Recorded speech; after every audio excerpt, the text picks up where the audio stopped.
Who is this devil? Is he real? Or is it a figment of your imagination?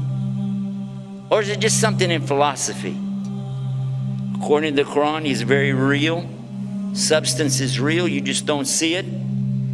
He lived before us, he's still alive today. That's an amazing subject right there, isn't it? That's amazing. The word shaitan is derived from the root shatan, means impure and base. Shaitan refers to an entity that is rebellious, irrespective of whether it is of humans or jinn. It is also said that it means a nefarious soul who is distanced from Allah subhanahu wa ta'ala and from the truth. So shaitan is in both forms, the jinn and the humans, as Allah subhanahu wa ta'ala says. وَكَذَلِكَ جَعَلْنَا لِكُلِّ نَبِيٍّ عَدُوًّا شَيَاطِينَ الْإِنسِ وَالْجِنِّ.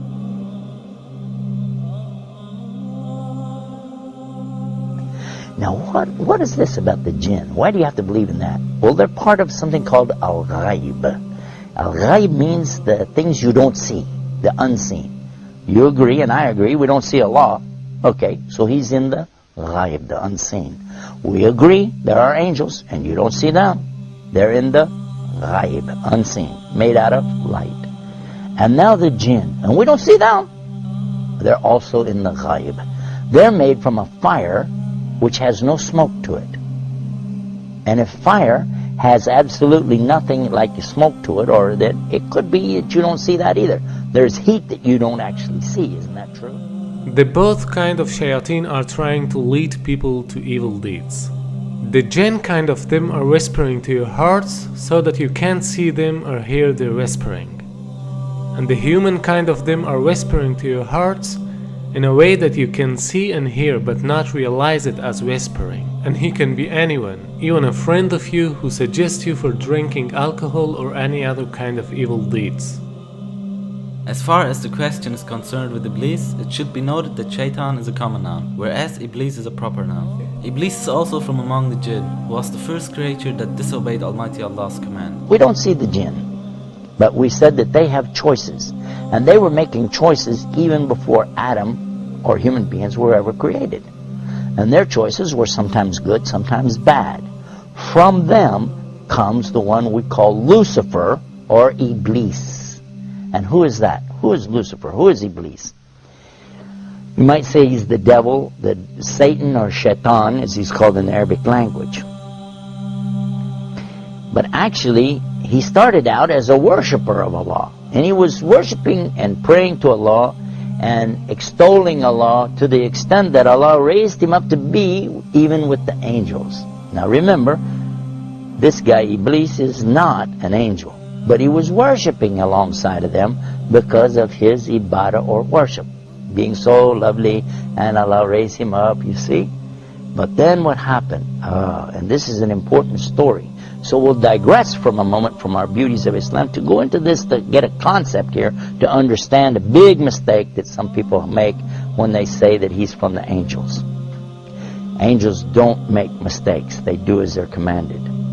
So when Allah created the best of His creation, what did He create? He created Adam, a human being. He created Adam from what? He created him from mud or clay.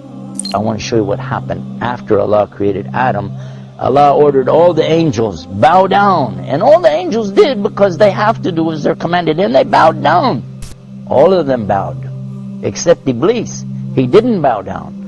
Now if you read this in context, you understand that he was not an angel. But if you just read the words, all the angels bowed down except Iblis, you'll say, well see, that means he was an angel.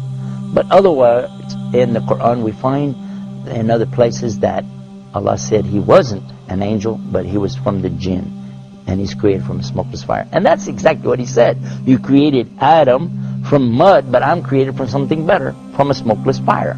So I refuse to bow down. Why? Because I'm better than him. I am better than Adam, and I refuse to bow down to him. And by so doing, he disobeyed Allah. And whoever disobeys Allah, he's in trouble. But especially if he does it out of his arrogance and his pride. I refuse to obey because, I know better. And in this way, he put himself in the worst possible condition with Allah. Allah condemned him to hell forever. And he said, I don't even care. Just let me take him, meaning Adam, and his children along with me to hell. What? For what? Because of this thing called pride or arrogance. Kibr in the Arabic language. And what is kibr? And kibr is something comes from kabara. Kabara is the root of the word akbar. And only Allah is akbar. Allah is greater and greater and greater than anything. But a human being has no right in front of Allah or anything it's created. The jinn, the angels, nothing have the right to come in front of Allah like this and say, hey, who am I? I'm this, I'm that. No. Allah gave you a commandment. You do it. Now the important point is that everyone thinks that it is because of Shaitan that we commit sins. That's why they're asking some questions like, why Allah created Shaitan? Or why Allah didn't finish Shaitan so that we wouldn't commit sins? Here's a misunderstanding. Shaitan cannot do anything more than whispering. To make it more clear, let's ask a question. Before Iblis became Shaitan, there was no other Shaitan, right? So who told Iblis to disobey Almighty Allah's command? Here's the point. There was no Shaitan before him. He did it because of his nafs. Suppose that even if there was no Shaitan, still we'd have nafs. So we'd commit sins. Because this world is a test for the mankind and the jinn kind. Now same as the case with Iblis, he is also in this test because he is a jinn and he has nafs. So Allah subhanahu wa ta'ala didn't create him as Shaitan. Rather he himself chose to be Shaitan. Not only Iblis but all the other shayateen are choosing to be Shaitan by disobeying Almighty Allah's order. Now, what happened next? Well, that's when Allah told Adam that he could have anything that he wanted in all of the paradise. Go ahead, enjoy. But there's one tree, don't eat from it. Of course, you know what's going to happen. And the devil came to him and to Eve and got them to eat from that tree. And they were cast down because of that. But Allah knew from the beginning they would eat from it. That's why Allah put it there.